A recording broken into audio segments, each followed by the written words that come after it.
Hello दोस्तों, आप सभी का स्वागत है स्टूडेंट टॉक पर। चलिए आते हैं आज के पहले क्वेश्चन पर।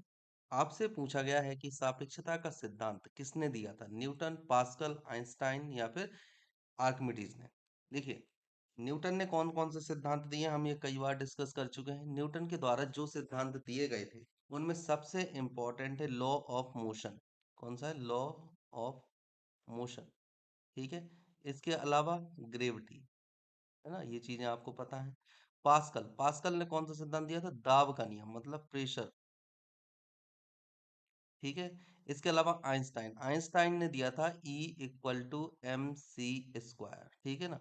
E equal to M C square को ही हम बोलते हैं सापेक्षता का सिद्धांत। देखिए, आइंस्टीन के इस सिद्धांत देने के पहले जो ये E equal to M C square है, इस सिद्धांत को देने से पहले ये माना जाता था कि द्रव्यमान को ऊर्जा में कन्वर्ट नहीं किया जा सकता, मतलब कि द्रव्यमान की क्षति नहीं हो सकती, है ना, इसके पहले। और यहाँ पर जब आइंस्टीन आइंस्टाइन ने सापेक्षता का सिद्धांत दिया E equal to M C square, तो ये सिद्ध किया कि द्रव्यमान को ऊर्जा में कन्वर्ट किया जा सकता, मतलब कि द्रव्यमान की जो क्षति है वो कैसी है? संभव है। ये चीज सिद्ध की थी किसने? आइंस्टाइन ने, E equal to M C square से। ठीक है, याद रखना है। अब आर्किमिडीज आर्किमिडीज ने किस चीज का सिद्धांत दिया था? आर्किमिडीज ने सिद्धांत दिया था प्लवन का। ठीक है। चलिए अगला क्वेश्चन देखते हैं। आपसे पूछा लो ऑफ फ्लोटिंग सिद्धांत की खोज किसने की थी? न्यूटन ने किसकी की थी? हमने ऑलरेडी बता दिया है, मोशन, लो मोशन की। इसके अलावा ग्रेविटी की। वहीं राइट ब्रदर की बात करें तो इन्होंने की थी विमान या प्लेन। इसके अलावा गैलीलियो ने क्या बनाया था? दूरदर्शी, मतलब कि टेलीस्कोप। टेलीस्कोप की खोज की थी। और इसके बाद आता है आर्किमिडीज, जिन्होंने दिया था लो ऑफ फ्लोटिंग। ठीक है, याद रखना है। अगला क्वेश्चन, मेघाच्छादित रातें स्वच्छ रातों की तुलना में किसके कारण से अधिक गर्म होती हैं? आपको ये बताना है। देखिए, मेघाच्छादित रातों का मतलब ये है वो रातें जिनमें हम बोलते हैं ना बादल छाए रहते हैं। अब देखो क्या होता है, अगर ये सन है, ठीक है, और ये हमारी अर्थ, ठीक है, अर्थ के चारों तरफ है एटमॉस्फेयर। ठीक है, ये हमारे पास में एटमॉस्फेयर, वायुमंडल है ये पूरा। ठीक है। अब देखो, ये जो एटमॉस्फेयर होता है, एटमॉस्फेयर, ठीक है ना, इस एटमॉस्फेयर में कई चीजें होती हैं, जैसे कि एटमॉस्फेयर में जल वाष्प होता है, ठीक है, CO2 होती है, O2 होती है, कुल मिला के गैसेस होती हैं। ठीक है, ये चीज आपको याद रखनी है। अब क्या होता है जब सूर्य से किरणें आती हैं, ये आई सूर्य से किरणें, ठीक है, सूर्य से हर तरह की किरणें आती हैं जो सभी दिशाओं में फैल जाती हैं। अब देखिए, पृथ्वी पर भी सूर्य से कई प्रकार की किरणें आएंगी, यूवी भी आएगी, है ना, और फिर इसके अलावा विजिबल रेस भी आते हैं। ठीक है। तो ये जो रे आती हैं मेनली आती हैं माइक्रोवेव्स के फॉर्म में। माइक्रोवेव्स आती हैं किससे? सूर्य से, फ्रॉम सन।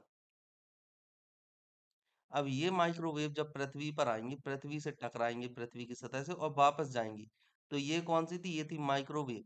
और ये कौन सी हो जाएंगी? Long wave. ठीक है, और ये कौन सी थी? ये थी माइक्रोवेव। तो जब ये माइक्रोवेव के फॉर्म में थी, तो ये हमारे वायुमंडल को क्रॉस करके पृथ्वी पर आ सकें। ठीक है, ये आ गई आसानी से, लेकिन जब ये पृथ्वी से परावर्तित होती हैं तो यही माइक्रोवेव लॉन्ग वेव में कन्वर्ट हो जाती हैं। और लॉन्ग वेव हमारे वायुमंडल को कहना चाहिए पार करके वापस अंतरिक्ष में नहीं जा पाती, है ना, ये चीज आप लिख लीजिए। लॉन्ग वेव एटमॉस्फेयर को क्रॉस नहीं कर पाती। ठीक है। लॉन्ग वेव जो होती है वो एटमॉस्फेयर को क्रॉस नहीं कर पाती, जिस वजह से वो वायुमंडल के द्वारा ही सोख ली जाती हैं। जो वायुमंडल में अन्य होते हैं, CO2 होता है, जल वाष्प होता है, ये क्या करता है? इन वेव्स को रोक लेता है। ठीक है, रोक लेने की वजह से ये बाहर नहीं आ पाएंगी, जिससे कि जो वातावरण होता है उसकी गर्मी बढ़ जाती है। और यही कारण होता है बादल होने पर। बादल होने पर क्या होता है? ये जो बादल होते हैं, ये लॉन्ग वेव को अपने में से जाने नहीं देते। समझ गए? ये वापस नहीं जाने देते लॉन्ग वेव, जिस वजह से वायुमंडल में तापमान बढ़ जाता है। और इसे हम क्या बोलते हैं? इस प्रभाव को हम क्या बोलते हैं? स्थलीय विकिरण। ठीक है, याद रखना है। क्योंकि स्थलीय विकिरण की वजह से ये हुआ है। ये सूर्य के द्वारा किरण आई, फिर यहाँ से परावर्तित हुई स्थल से, तो हम इन्हें क्या बोलेंगे? स्थलीय विकिरण। ये कौन सी होती है? ये होती है स्थलीय विकिरण, याद रखना है आपको, स्थलीय विकिरण। ठीक है, चलिए अगला क्वेश्चन है, ध्वनि का एक अभिलक्षण तारत्व है जो निर्धारित या जो निर्भर करता है उसको क्या कहते हैं?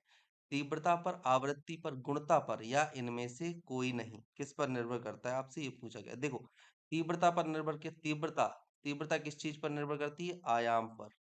ठीक है, आवृत्ति, तारत्व। ठीक है, तो सही आंसर यहाँ पर क्या हो जाएगी? आवृत्ति। जिसकी आवृत्ति जितनी ज्यादा होगी उसका तारत्व तो उतना ही कम होगा, और जिसकी आवृत्ति कम होगी उसका तारत्व तो ज्यादा होगा। ठीक है, याद रखना है। गुणता क्या होती है? गुणता होती है जो समान आवृत्ति वाली ध्वनियों में अंतर जिस वजह से आप कर लेते हो। जैसे कि मान लीजिए कोई महिला है और कोई पुरुष है, कोई बच्चा है और कोई बच्ची है। अगर ये चारों समान आवृत्ति में बात करना शुरू करते हैं, फिर भी आप पहचान लेते हो कि ये किसकी है, महिला, पुरुष की, बच्चा की या बच्चे की, किसकी आवाज है, आप ये पहचान लोगे। तो इस गुण को हम कहते हैं गुणता। ओके, चलिए अगला क्वेश्चन है, अभिदर्शक की फोकस दूरी का नेत्रिका की फोकस दूरी से अनुपात किसके लिए एक से अधिक होता है? देखो, अनुपात अगर हमें एक से अधिक चाहिए, अगर हम यहाँ पर रेशियो की बात करते हैं और हमें चाहिए एक से अधिक, ठीक है, एक से अधिक हमें चाहिए, तो इसका मतलब ये है कि जो आपका ऊपर वाला पार्ट है, ऊपर वाला पार्ट, इसे हम क्या बोलेंगे? अंश या डिनोमिनेटर, और नीचे वाले को हम क्या बोलेंगे? हर या न्यूमिनेटर। तो सॉरी, न्यूमिनेटर इसे बोलेंगे और डिटोमिनेटर इसे बोलेंगे। ठीक है, अब देखो, कहने का मतलब ये, अगर आप ये एक से ज्यादा चाहते हो तो आपका न्यूमिनेटर डिटोमिनेटर से ज्यादा होना चाहिए। ठीक है, अंश हर से ज्यादा होना चाहिए। और इन्होंने की है नेत्रिका की बात। ठीक है, नेत्रिका की बात की है, और नेत्रिका लेंस और अभिदर्शक लेंस की बात की है। किसके लिए एक से ज्यादा होगा? मतलब अभिदर्शक लेंस अपॉन नेत्रिका, ये इन्होंने पूछा है। ठीक है ना, इनकी फोकस दूरी कैसी होनी चाहिए? फोकस दूरियों का अनुपात ये हमेशा एक से ज्यादा है। तो इसके लिए आप क्या करोगे? आप उसी में ज्यादा लाओगे जिसका कि अभिदृश्यक बड़ा हो, मतलब कि अभिदृश्यक लेंस, अभिदर्शक लेंस बड़ा होना चाहिए। किससे बड़ा होना चाहिए? नेत्रिका लेंस से। ठीक है, अब देखो, अब देखो यहाँ पर जो क्वेश्चन आता है, अगर आप एक तरफ लें टेलीस्कोप, ठीक है, टेलीस्कोप, और एक तरफ ले आप माइक्रोस्कोप, ठीक है, यहाँ पर आप लेते हैं अभिदृश्यक और यहाँ पर आप लेते हैं नेत्रिका। ठीक है, अब देखो, अगर आप टेलीस्कोप की बात करो तो टेलीस्कोप में किरणें काफी अधिक दूर से आ रही हैं, काफी अधिक दूर से आ रही हैं इस तरह से, तो वो चाहेगा ज्यादा से ज्यादा किरणों को अपनी तरफ मतलब अपने अंदर में से होकर निकाले। इसके लिए जरूरी है कि इसका जो लेंस है, अभिदर्शक लेंस, बड़ा होना चाहिए। किसके लिए? टेलीस्कोप के लिए। तो अगर टेलीस्कोप की हम बात करते हैं तो उसके लिए अभिदर्शक लेंस बड़ा होना चाहिए।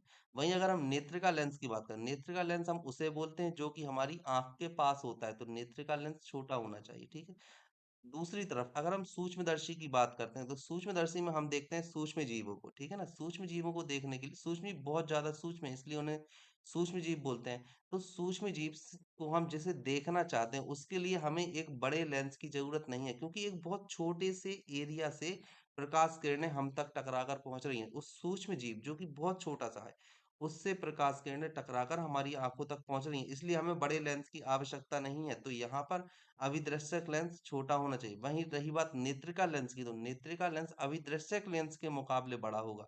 बहुत ज्यादा बड़ा नहीं होगा, पर अभिदृश्यक लेंस के मुकाबले बड़ा होता है नेत्रिका लेंस। तो यहाँ पर अगर आप देखो, तो अगर इस कंडीशन में आप देखो, टेलीस्कोप की कंडीशन, अभिदर्शक लेंस बड़ा है तो इसका अनुपात एक से ज्यादा होगा। वही अगर माइक्रोस्कोप की कंडीशन में देखो तो इसका अनुपात एक से कम होता है। ठीक है, याद रखना है आप। ओके, चलिए, ओके, अब आते हैं आज के अगले क्वेश्चन पर। आपसे पूछा गया है कि समांतर क्रम में जुड़े प्रतिरोध आई, समांतर क्रम में जुड़े प्रत्येक आई प्रतिरोध, आई नहीं है यहाँ पर, आर लिख लेना। ठीक है ना, प्रत्येक आर प्रतिरोध के तीन एक समान प्रतिरोधकों का प्रभावी प्रतिरोध क्या होता है? इन्होंने कैसे क्रम में जोड़े? समांतर क्रम में। अगर आप सीरीज की बात करो, एक तरफ होता है सीरीज और एक होता है पैरेलल। ठीक है ना, तो अगर आप सीरीज की बात करते हो तो जो आर नेट होता है वो इक्वल टू कितना होता है? R1 plus R2 plus R3, और जितने भी प्रतिरोध होते हैं उन सभी को बस सम कर देना पड़ता है ना, तो हम उसे बोलते हैं नेट प्रतिरोध। वही अगर हम बात करते हैं पैरेलल में तो क्या होता है 1/r नेट इक्वल टू क्या होता है, इसके जो इनवर्स होते हैं उनको ऐड करना होता है, जितने भी इनवर्स होते हैं, और जो आपका आखिरी में आंसर आता है उसको भी हम इन्वर्स कर देते हैं। ठीक है ना, 1/r n ये आया। अब यहाँ पर है समांतर, समांतर में है और 3 प्रतिरोध है, तो आप यहाँ पर कर सकते हो कि 1/r net is equal to 1/r plus 1/r plus 1/r। इसको अगर आप सभी को ऐड करोगे तो आ जाएगा यहाँ पे 3 × 1/r, मतलब कि क्या हो जाएगा 3/r। अब यहाँ पर 1/r नेट कितना है, यहाँ पर 1/r नेट है 3/r। उसी तरह से अगर आप आर नेट की बात करो तो आर नेट कितना हो जाएगा r/3। ठीक है, तो सही आंसर यहाँ पर क्या हो जाएगा, ऑप्शन बी। आपको ये याद रखना है। ठीक है, चलिए अगला क्वेश्चन हम देखते हैं। गर्म मौसम में पंखा आराम का एहसास दिलाता है क्योंकि, क्यों आराम का एहसास दिलाता है, आपसे ये पूछा जाए गर्म मौसम में। ठीक है, और पंखा, हमारा शरीर हवा में अपेक्षाकृत अधिक ऊष्मा विकिरण करता है, पंखा ठंडी हवा देता है, हवा की चालकता बढ़ जाती है, या हमारा पसीना द्रुतता से वाष्पित होता है। द्रुतता मतलब तेजी से वाष्पित होता है। अब देखो क्या होता है कि हमारी जो बॉडी होती है, बॉडी में कई प्रकार की ग्लैंड्स होती हैं। ठीक है ना, ग्लैंड्स होती हैं, ग्लैंड्स मतलब ग्रंथियां होती हैं। अब एक होती है एंडो ग्लैंड्स और एक होती है एक्सो। ठीक है, ये क्या होती है इंडो ग्लैंड मतलब आंतरिक ग्रंथि, और एक होती है एक्सोग्लैंड मतलब कि बाह्य ग्रंथि। ठीक है ना, अब जो इंडोग्लैंड होती है इनमें क्या होती है, स्राव जो होता है, सीक्रेशन, वो बाहर अंदर की तरफ ही होता है। स्राव जो होता है अंदर ही होता है, या सीक्रेशन अंदर ही होता है। ठीक है ना, वहीं अगर हम बात करते हैं बाह्य ग्रंथियों की, इनमें जो स्राव होता है वो क्या होता है, बाहर। स्राव इनमें क्या होता है, बाहर होता है। और अगर हम पसीना की बात करें तो इसका एग्जाम्पल क्या हो जाएगा, पसीना वाली जो ग्रंथि होती है, पसीना ग्रंथि है ना, जहां से हम पसीना, जहां से पसीना निकलता है वो बाह्य ग्रंथियां होती हैं, क्योंकि पसीना हमारी बॉडी के जस्ट बाहर निकल रहा है। ठीक है ना, और पसीने के रूप में हमारी बॉडी से कुछ गर्मी भी बाहर निकलती है। ओके, तो जब आप पंखा चलाते हो तो पसीना क्या हो जाता है, बाष्पीकृत होने लगता है हमारी बॉडी से। ये क्या होता है, ये होने लगता है बाष्पीकृत, क्योंकि ये बाह्य ग्लैंड होती हैं, और जो पसीना होता है हमारी बॉडी की आउटर सरफेस पर इकट्ठा हो जाता है, जिस वजह से हवा के डायरेक्ट कांटेक्ट में आता है और वह वाष्पीकृत हो जाता है, और इसीलिए पंखा चलने की वजह से ही वाष्पीकृत होता है, और वाष्पीकृत वाष्पीकृत होने की वजह से हमारा शरीर जरूर जल्दी सूख जाता है। ठीक है ना, आपको ये याद रखना है। चलिए नेक्स्ट क्वेश्चन आपसे पूछा है कॉस्मिक किरणों के बारे में। देखो, कॉस्मिक किरणें एक बहुत इंपॉर्टेंट टॉपिक है, और इससे जुड़ी हुई केवल एक आध चीज नहीं कि ब्रह्मांड में पाई जाती है, सूर्य से निकलती है, नहीं, ये चीज जरूरी नहीं है। पर कॉस्मिक किरणें होती क्या है, अम्ब्रेला इफेक्ट क्या होता है, ये सब चीजें भी आपको पता होना चाहिए। कभी आपसे पूछ लिया गया कि अम्ब्रेला इफेक्ट को डिस्क्राइब कीजिए, तो आप कैसे करोगे, आपको 4 ऑप्शन दिए होंगे, आपको पता नहीं होगा, तो आपको कुछ चीजें हैं जो पता होनी चाहिए इसके बारे में। ठीक है ना, वो हम अभी लाइन से डिस्कस करने वाले हैं। ठीक है, चलिए करते हैं। चलिए देखिए, सबसे पहले आपको जो याद रखना है कॉस्मिक किरणों के बारे में, वो आपको एक चीज ये याद रखनी है कि ये हाई एनर्जी रेस होती है। मतलब कॉस्मिक रे कैसी कैसी होती है, हाई एनर्जी रेस होती है ना। अब हाई एनर्जी रेस का मतलब क्या है, इन रेस में क्या होता है, इन रेस में आप देखो पॉजिट्रॉन भी होता है। ठीक है, पॉजिट्रॉन, उप परमाणविक कण भी होते हैं, उप परमाणु कण भी होते हैं। इसके अलावा इसमें अगर आप देखो तो इलेक्ट्रॉन भी हो सकते हैं। इसके अलावा जितने भी उच्च ऊर्जावान कण होते हैं उन सभी को मिलाकर हम क्या बोल देते हैं, गैलेक्टिक कॉस्मिक रेस। ठीक है ना, ये होता है इसका पूरा नाम। ठीक है, आपको ये याद रखना है। अब जो कॉस्मिक रे होती है ये क्या करती है, ये मेनली अम्ब्रेला इफेक्ट भी शो करती है। अम्ब्रेला इफेक्ट का मतलब क्या होता है, देखो अगर हम देखें अम्ब्रेला का साधारण सा काम है जो हमें किसी चीज से बचाए। वो बारिश भी हो सकती है, एक तो बारिश भी हो सकती है, और दूसरा धूप भी हो सकती है। तो यहाँ पर अगर हम अम्ब्रेला इफेक्ट की बात करें तो इसका संबंध धूप से है। क्या होता है कि जो कॉस्मिक रे होती हैं, कॉस्मिक रे, ये क्या करती हैं, ये निचले स्तर के बादलों का निर्माण करती हैं। कौन से, ऊपरी स्तर का नहीं, निचले स्तर पर बादलों का निर्माण कर देती हैं ये, बादलों का निर्माण करती। और ये जो निचले स्तर पर जब ये बादलों का निर्माण करती हैं तो ये जो बादल होते हैं निचले स्तर के बादल, ये क्या करते हैं, सनलाइट को मतलब कि सूर्य की किरणों को पृथ्वी पर नहीं आने देते। इस चीज को भी आपको याद रखना है, सनलाइट को रोकते हैं। सनलाइट को रोकते हैं जिससे कि क्या होता है, जिससे वातावरण गर्म नहीं हो पाता। गर्म तो होता है पर उतना नहीं हो पाता जितना होना चाहिए। तो इस तरह से ये अम्ब्रेला इफेक्ट को शो करती है, ठीक है ना। आपको ये चीज याद रखनी है। आपसे क्वेश्चन पूछा जा सकता है कि कौन से बादलों का निर्माण करते हैं, तो आपको बताना है निचले स्तर के बादलों के निर्माण में योगदान होता है कॉस्मिक रे का, ठीक है। इसके अलावा आपको ये भी याद रखना है कि ये सनलाइट को पृथ्वी पर नहीं आने देते। जो सूर्य की उच्च ऊर्जावान कण होती हैं, तरंगे होती किरणें होती हैं, उन्हें पृथ्वी पर नहीं आने देता, जिस वजह से वातावरण अपेक्षाकृत कम गर्म रहता है। ओके, तो यहाँ पर सही आंसर क्या हो जाएगा, कॉस्मिक किरणें क्या है, आवेशित कण, अनावेशित कण, आवेशित तथा अनावेशित कण दोनों होते हैं, या इनमें से कोई नहीं। तो सही आंसर क्या है, दोनों होते हैं, ठीक है।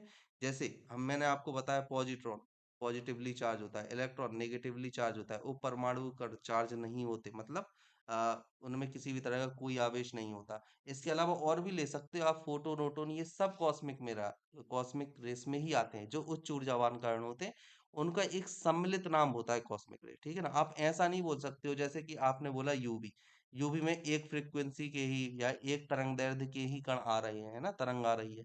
दूसरी चीज आप एक्सरे ले लेते हो, उसमें भी एक ही तरंग दैर्ध्य होती है। तो ऐसा नहीं है, कॉस्मिक रे में क्या होता है, बहुत सारे कण होते हैं जो कि पृथ्वी पर आ रहे होते हैं, उन सभी को हम कॉस्मिक रे बोल देते हैं, ठीक है, एक सम्मिलित नाम है। चलिए नेक्स्ट आपसे पूछा है, निम्नलिखित किरण युग्मों में से कौन सी प्रकृति में विद्युत चुम्बकीय होती है। विद्युत चुम्बकीय मतलब इलेक्ट्रोमैग्नेटिक शो करती है, आपको ये बताना है। आपके ऑप्शन है बीटा किरणें एवं गामा किरणें, ये चीज शो करती है। दूसरा ऑप्शन है कैथोड किरणें और एक्स किरणें। तीसरा अल्फा किरणें और बीटा किरणें। और चौथा एक्स किरणें एवं गामा किरणें, ये चीज शो करती है। देखो क्या होता है, अगर हम बात करें, देखो विद्युत चुम्बकीय की बात हो रही है मतलब इलेक्ट्रोमैग्नेटिक की बात हो रही है। इलेक्ट्रोमैग्नेटिक मतलब इनमें किसी ना किसी तरह का कोई ना कोई आवेश होना चाहिए, ठीक है। आपसे ये बोला गया। अगर हम विद्युत चुम्बकीय की बात करें तो यहाँ पर आपको याद रखना है कौन सा, आवेशहीन, ठीक है, आवेशहीन कण। मैं दोबारा लिख देता हूँ। हम विद्युत चुम्बकीय की अगर बात करते हैं तो विद्युत चुम्बकीय में क्या होता है, विद्युत चुम्बकीय का मतलब है आवेशहीन, आवेशहीन, ठीक है, ये होता है विद्युत चुम्बकीय। अब अगर आप बीटा को देखो तो बीटा में क्या होता है, नेगेटिव आवेश होता है। गामा में कोई आवेश नहीं है, चलो ठीक है। कैथोड में अगर आप देखो तो नेगेटिव आवेश होता है। जो उच्च ऊर्जावान इलेक्ट्रॉन होते हैं उन्हें ही हम कैथोड किरणें बोल देते हैं। एक्सरे, एक्सरे में ठीक है, चलो कुछ नहीं होता। अल्फा में अगर आप देखो तो पॉजिटिवली चार्ज होता है, बीटा नेगेटिवली चार्ज होता है।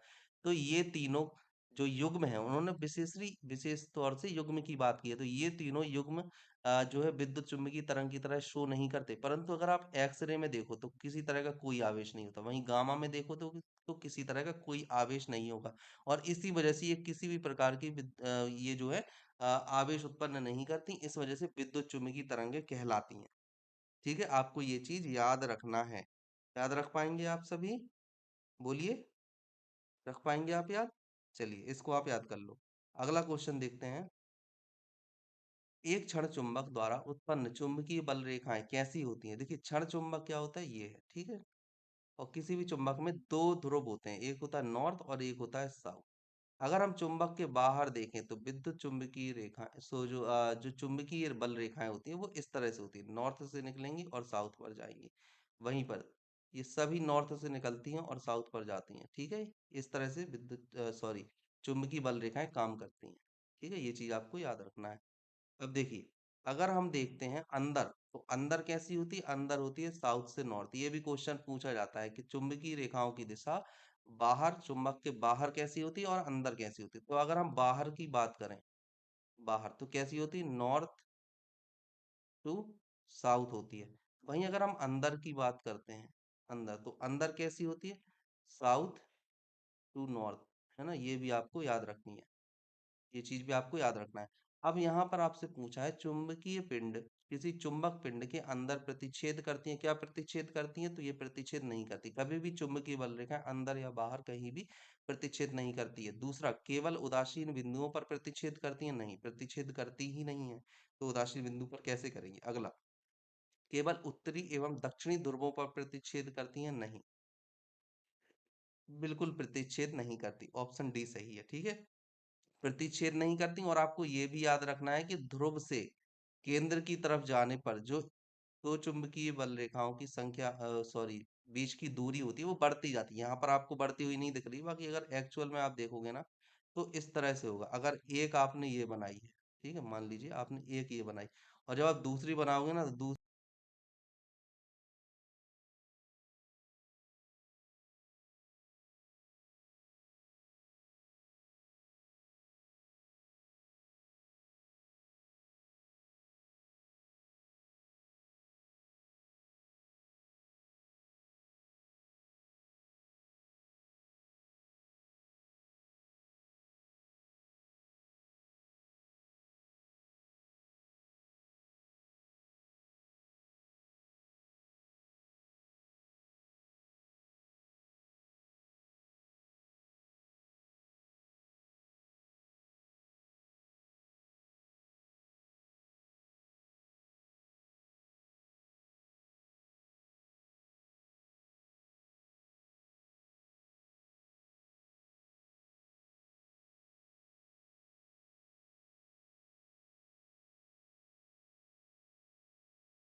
एक अवतल दर्पण के वक्रता केंद्र पर रखे वस्तु का प्रतिबिंब कहाँ बनता है, आपसे ये पूछा गया है, ठीक है ना।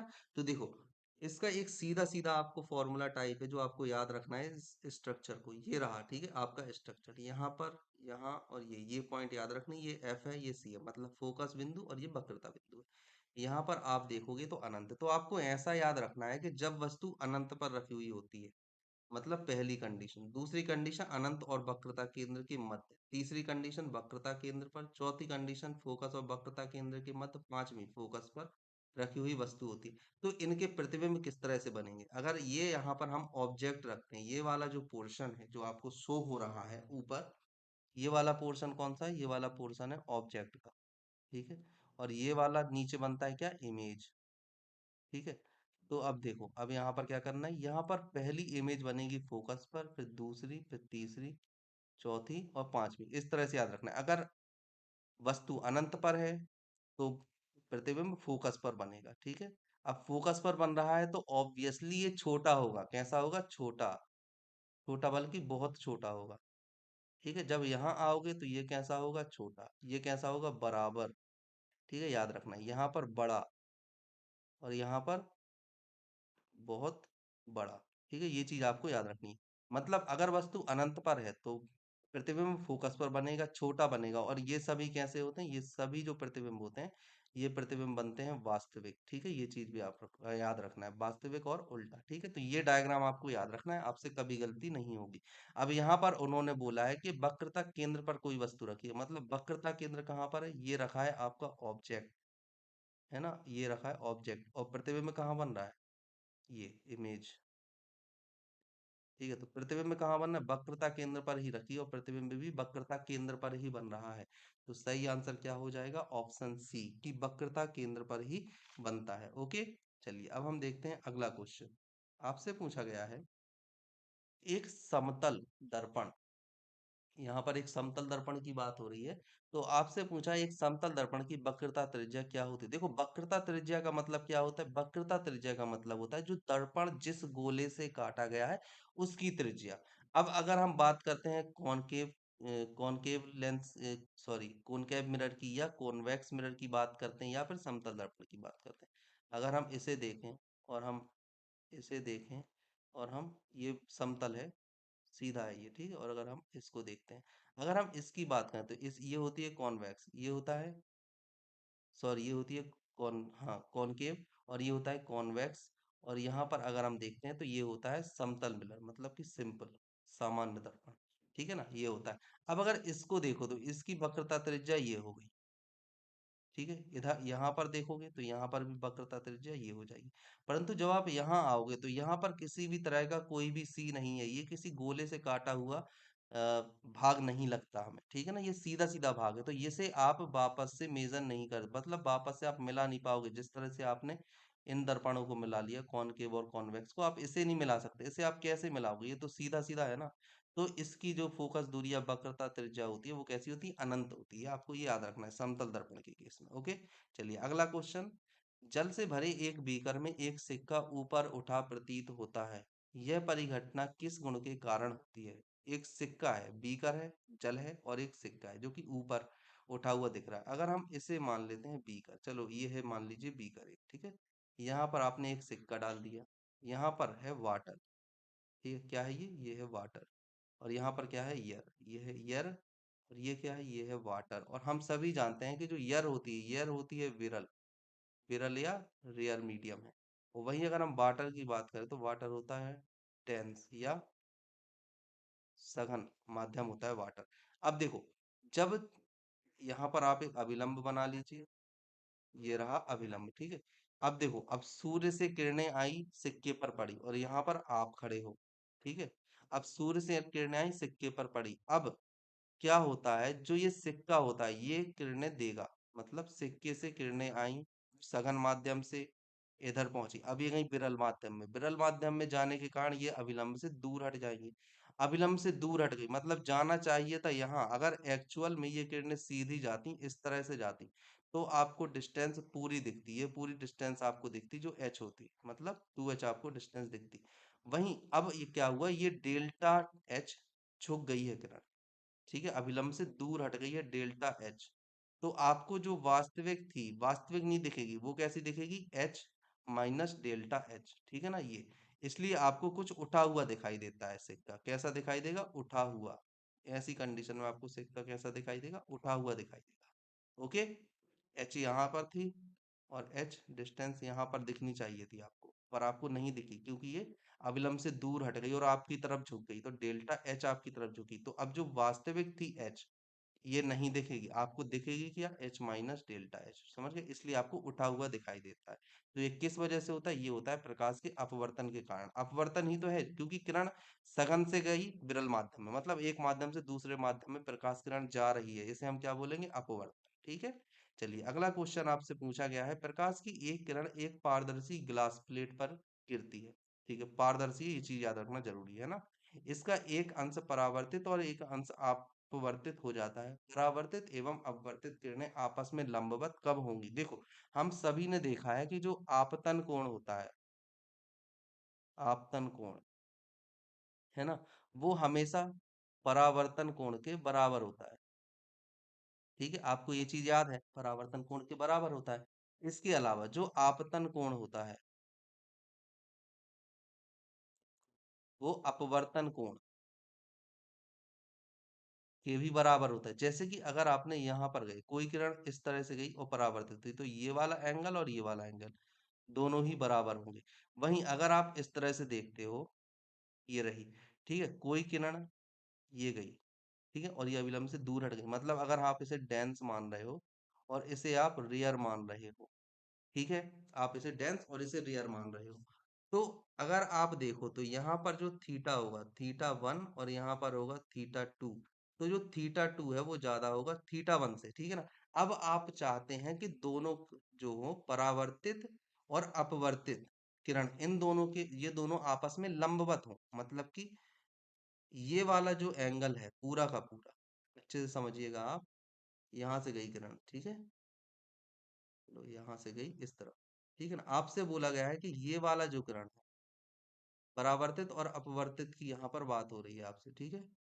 ये रही परावर्तित किरण, इस तरह से चलिए, ये है, ठीक है, ये है, ये वाली किरण गई इस तरह से, ये कौन सी किरण है, ये है परावर्तित किरण, ठीक है। और ये वाला एंगल भी कितना होगा, थीटा 2। तो आपसे बोला गया है कि ये वाला जो एंगल है, ये वाला जो एंगल है ये कैसा होना चाहिए, 90 डिग्री होना चाहिए। तो ये कब होगा 90 डिग्री, आपसे ये पूछा है। तो ये 90 डिग्री तभी हो सकता है, केवल तभी हो सकता है, जबकि ये वाला एंगल 45 हो और ये वाला एंगल 45 हो, ठीक है ना, तभी ये 90 डिग्री हो सकता है। ओके, तो अब ऐसी कंडीशन में आप देखोगे कि केवल एक आपतन कोण, कौन से आपतन कोण के लिए, जब ये और ये 45 हो, मतलब कि ये भी 45 होना चाहिए, मतलब कि जब आपतन कोण 45 है तो परावर्तन कोण 45 होगा। परावर्तन कोण अगर 45 है, देखो ये था पूरा, ठीक है। मैं बताता हूँ आपको, थोड़ा साफ कर लूँ। केवल एक ही एंगल होगा 45 डिग्री ऐसा, जैसे मान लीजिए ये है, ठीक है।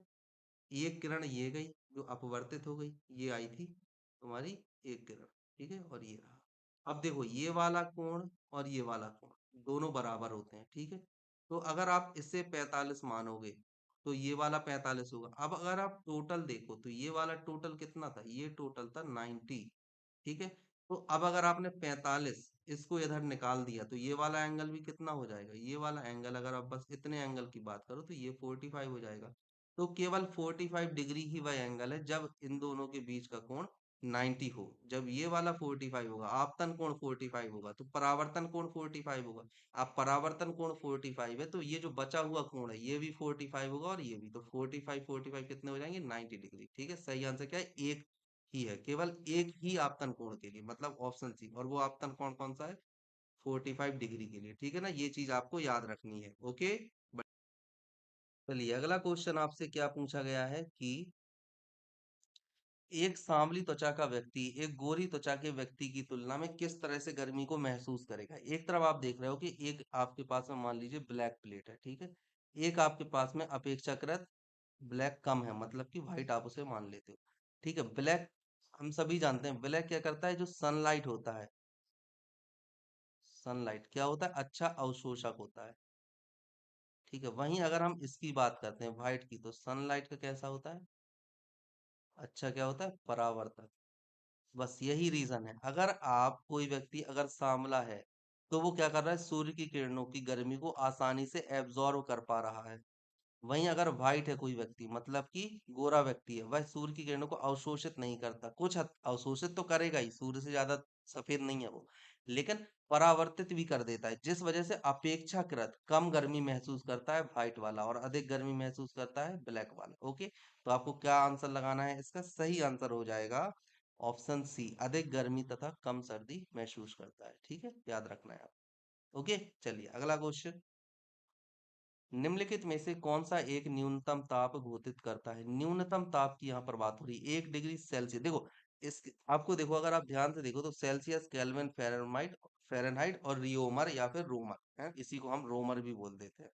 क्या बोल देते हैं, रोमर भी इसे बोल दिया जाता है। अब अगर देखो इन सभी में एक क्या होता है, संबंध होता है। इस संबंध को आपको याद रखना है, जैसे कि C-0/100 होता है, इक्वल टू, अगर आप देखो तो यहाँ पर होगा F-32/180 डिग्री होता है, ठीक है। और आगे जाओगे तो R/80 होता है, इसके आगे और जाओगे तो आएगा K-273/5 होता है। अब देखो ये जो नीचे लिखे होते हैं ना, ये होते हैं खानों की संख्या, कॉलम नंबर होते हैं ये, ठीक है। अगर आप डिग्री सेल्सियस की बात करो, एक नॉर्मल तापमापी की बात करो, तो उसमें 100 खाने होते हैं।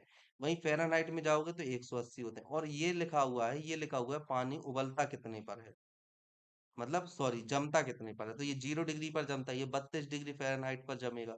यहाँ पर रोमर को उसी तरह से लेते हैं, इसमें केवल 80 खाने होते हैं। और यहाँ पर केल्विन मतलब 273 केल्विन पर जमने लगता है, ठीक है।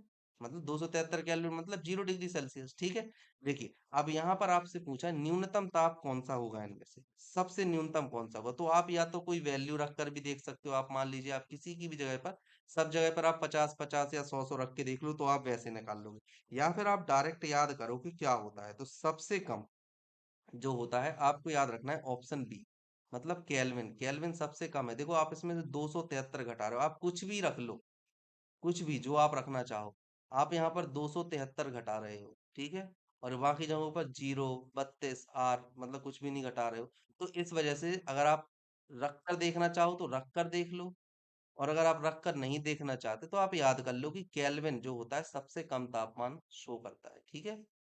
चलिए अगला क्वेश्चन है, यदि एक पिंड सरल आवर्त गति में गतिशील हो तो वेग एवं त्वरण के कलांतर कितना होगा। देखो सरल आवर्त गति मतलब कि क्या हो रही है, सरल आवर्त गति हो रही है। और यहाँ पर आप देखो तो वेग और त्वरण में कलांतर, कलांतर मतलब फेस डिफरेंस की यहाँ पर बात आपसे की जा रही है। अब देखो सरल आवर्त गति, वेग और त्वरण। वेग क्या होता है, वेग के लिए आपको यह पता होना चाहिए कि dx/dt मतलब विस्थापन परिवर्तन। और वहीं अगर आप त्वरण की बात करते हो तो dv/dt होता है, ठीक है। अब यहाँ पर अगर हम सरल आवर्त गति की बात करते हैं तो सरल आवर्त गति, सिंपल हार्मोनिक मोशन, सरल आवर्त गति या सिंपल हार्मोनिक मोशन। सिंपल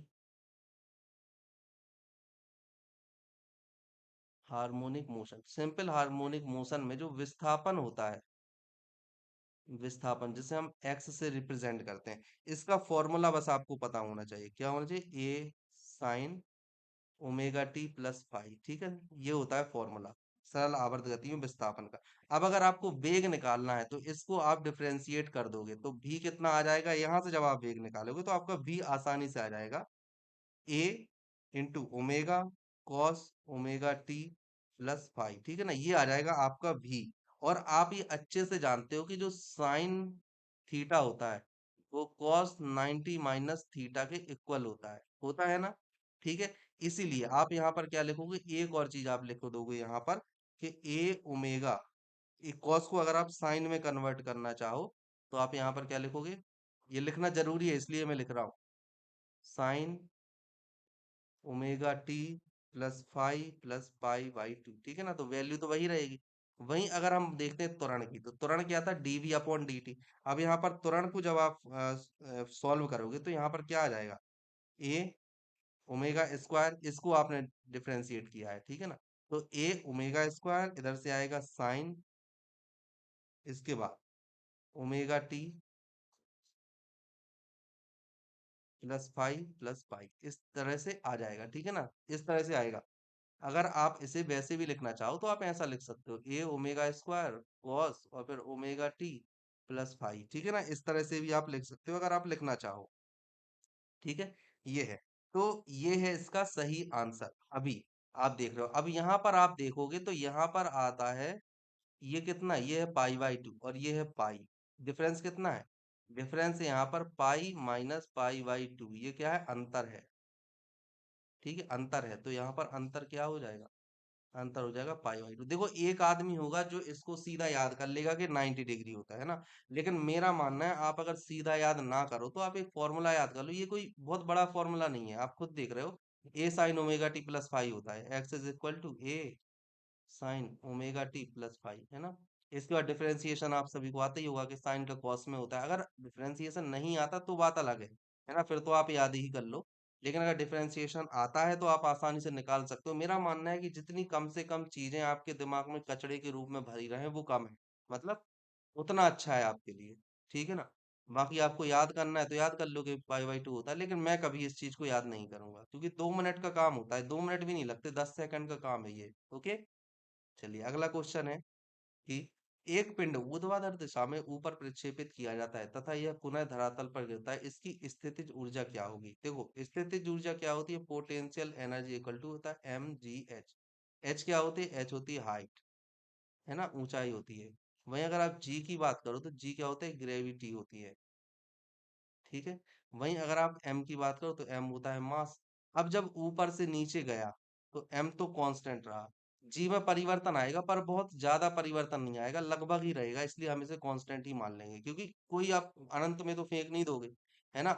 एक इंसान कितने ऊपर ज्यादा से ज्यादा पत्थर को या बॉल को फेंक सकता है, थोड़े ऊपर ही फेंक पाएगा, 100 मीटर, वो भी मैंने बहुत बताया, 100 मीटर भी नहीं फेंक सकते हो आप, है ना, 20 30 40 मीटर हो गया बस, इससे ऊपर नहीं फेंक पाओगे। इतने पर जी में एकदम बिल्कुल बहुत कम वेरिएशन आता है, इसलिए हम इसे काउंट नहीं करते। तो अगर आप देखो तो जो पोटेंशियल एनर्जी होती है ना, डायरेक्टली प्रोपोर्शनल होती है एच के, मतलब हाइट के। ठीक है, तो जब पत्थर आपने फेंका तो उसकी पोटेंशियल एनर्जी कितनी थी, एच इक्वल टू जीरो पर, एच इक्वल टू जीरो पर थी पोटेंशियल एनर्जी जीरो। ठीक है, वहीं अगर आप देखते हो ऊपर प्रक्षेपित किया और पुनः धरातल पर आ जाता है, पुनः धरातल पर आ गया तो फिर से सबसे ऊपर एट हाई पर क्या होगी पोटेंशियल एनर्जी, वो होगी एम जी एच, है ना। एच कैसा है, मैक्सिमम है। ठीक है, ये कैसी एनर्जी होगी, मैक्सिमम होगी हाइट पर। वहीं आप वापस जब देखते हो अगेन, है ना, नीचे, तो यहाँ पर क्या हो जाएगा, फिर से P is equal to M G और H क्या होगी, फिर से हो गई जीरो, तो फिर हो गया जीरो, मतलब कि कोई भी परिवर्तन नहीं हुआ। ठीक है, कोई भी परिवर्तन नहीं हुआ, तो सर्वाधिक ऊंचाई पर अधिकतम, धरातल पर अधिकतम होगी नहीं, सर्वाधिक ऊंचाई पर अधिकतम होगी, ये है, अधिकतम ऊंचाई पर अधिकतम होगी, वापसी यात्रा के दौरान अधिकतम होगी, धरातल, ठीक है, सही आंसर क्या हो जाएगा? Option B. अगला क्वेश्चन, निम्नलिखित युग्मों में से किस एक की एक समान विमा है? विमा यहाँ पर आपको देखनी है कि एक जैसी विमा किसकी है, ठीक है। अब देखो, अगर आप स्थितिज ऊर्जा और गतिज ऊर्जा की बात करो तो दोनों ही ऊर्जा का रूप है, तो इनकी समान ही होगी, ठीक है।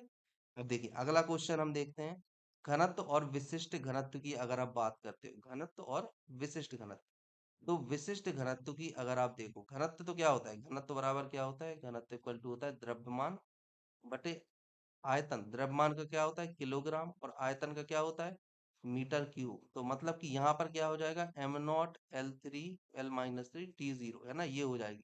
वहीं अगर आप बात करते हो जो एक ही एक नहीं है ना, घनत्व की ये है। अब अगर आप विशिष्ट घनत्व की बात करते हो, विशिष्ट घनत्व, तो विशिष्ट घनत्व का मतलब क्या होता है? इस विशिष्ट घनत्व या आपेक्षित घनत्व, ठीक है ना, विशिष्ट घनत्व या अपेक्षित घनत्व, ये क्या कहलाता है? ये कहलाता है, एक तो घनत्व होता है जो स्टैंडर्ड घनत्व होता है, मानक स्टैंडर्ड, अपॉन क्या होता है? संदर्भित वस्तु, जो जिस वस्तु के सापेक्ष आप निकाल रहे हो, ठीक है ना, तो संदर्भित वस्तु का घनत्व है ये, ठीक है, संदर्भित वस्तु का घनत्व होता है ये। अब देखो, ऊपर भी घनत्व है, नीचे भी घनत्व है, मतलब कि किलोग्राम प्रति मीटर क्यूब ऊपर भी है और किलोग्राम प्रति मीटर क्यूब नीचे भी है, तो ये दोनों एक दूसरे को कर देंगे कैंसिल, तो ये क्या हो जाएगा? ये हो जाएगा डायमेंशन लेस।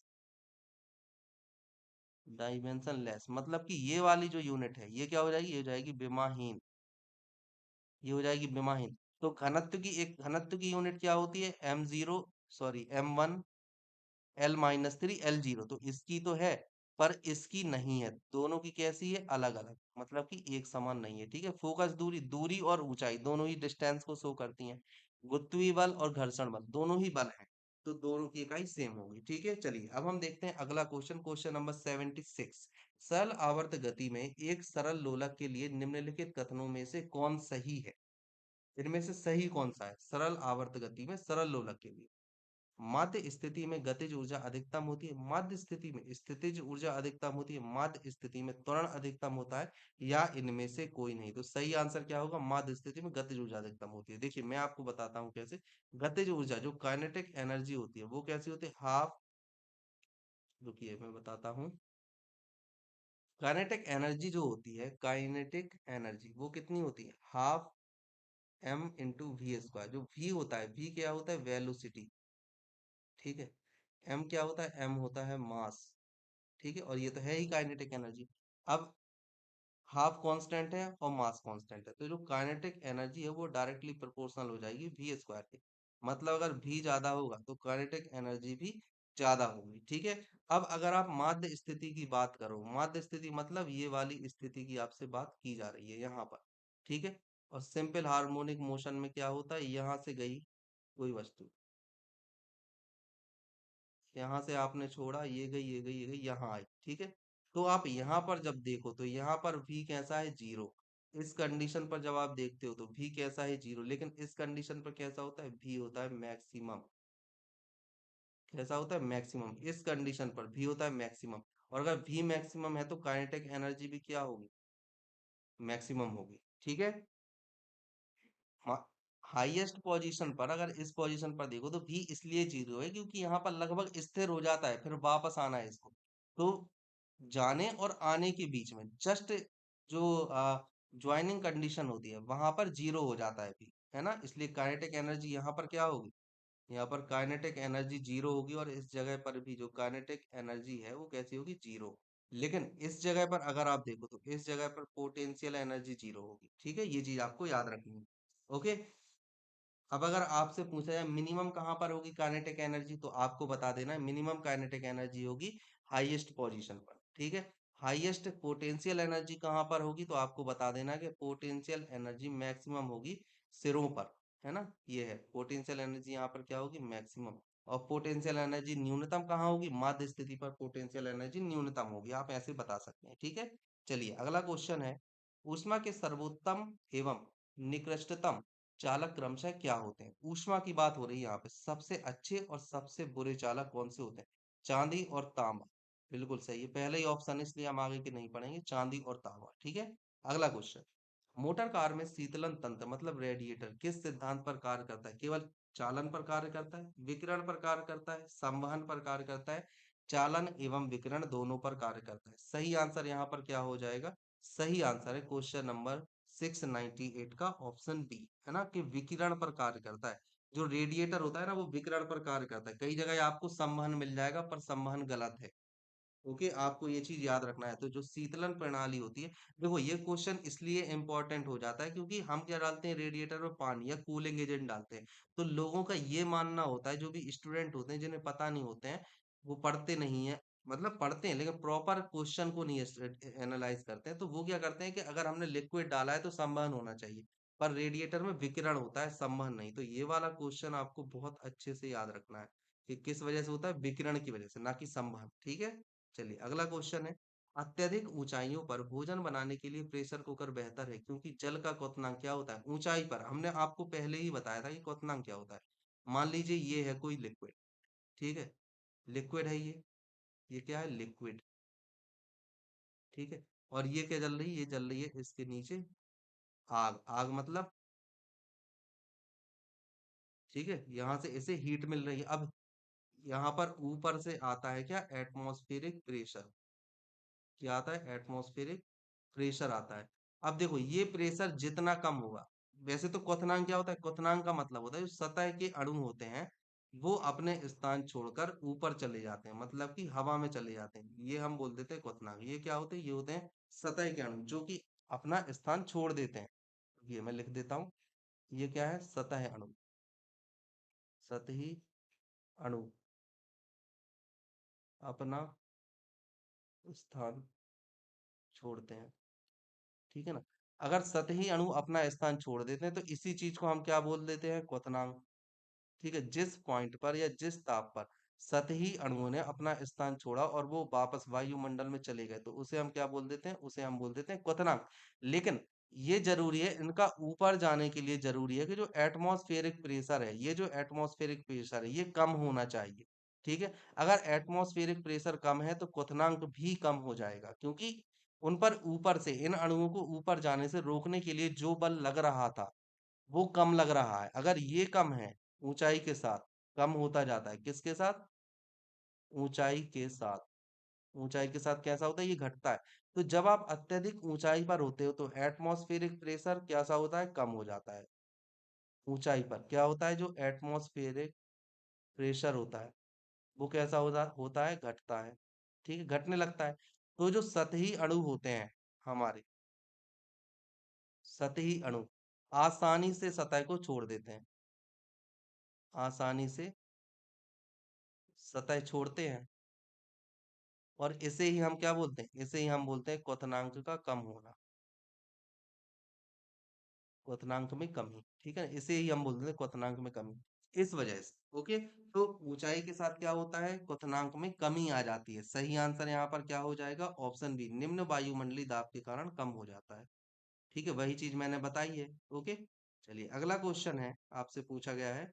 सौर प्रकाश में सर्वाधिक सामान्य प्रकार की विकिरण ऊर्जा जो मनुष्यों में त्वचा की धूप ताम्रता का कारण होती है, क्या कहलाती है? सौर प्रकाश में, है ना, सर्वाधिक सामान्य प्रकार की विकिरण ऊर्जा। अब देखो यहाँ पर सही आंसर क्या हो जाएगा? हम सभी को पता है, ऑप्शन ए, परावैंगनीकरण। देखो दृश्य किरण से होती नहीं है, औरक नहीं होती, सूक्ष्म तरंगें बिल्कुल नहीं। जो हमारे जो गर्मी होती है वो मैक्सिमम लॉन्ग वेव के कारण होती है, ना कि सूक्ष्म तरंगों के कारण। ठीक है, ये चीज आपको याद रखना है। तो सही आंसर यहाँ पर क्या हो जाएगा? ऑप्शन ए, परावैंगनी विकिरण। ओके, चलिए तो आज के लिए इतना काफी है। बाकी अगर आपको लेक्चर अच्छा लगा हो तो प्लीज चैनल को सब्सक्राइब कर दीजिएगा और अपने दोस्तों के साथ शेयर भी कीजिएगा। अब तक आप लेक्चर में जुड़े रहे इसके लिए थैंक्स।